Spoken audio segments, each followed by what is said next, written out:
questions because it was quite satisfying having all the answers. However, they said they could not make a decision at this time and they would let me know. That's true. But they asked me two very interesting questions when I went there. They asked me if I'd be willing to take up arms to defend the Constitution of the United States of America. Isn't that interesting? They seem to have forgotten that part, right? And then, among the many interesting parts of this is you look around you and, what you have to remember is that they don't actually believe in citizenship. And now, when people come across the border illegally, and I have this confirmed from Border Patrol agents who are actually physically doing this, they get given a Social Security number. They get assigned a Social Security number when they cross. I'm not sure how many of you are aware of that. And if you really want to know when the cheating starts, it's long before you get to the polls, right? I mean, think about it. It starts with the census.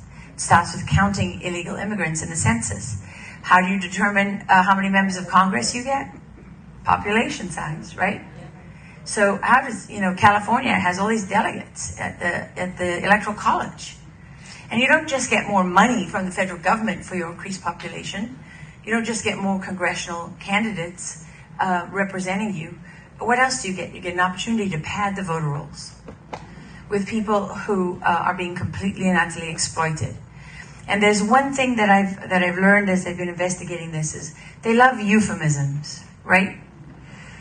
They love euphemisms because it's all about democracy, and if there's any form of voter security, that's voter suppression and racism and white supremacy.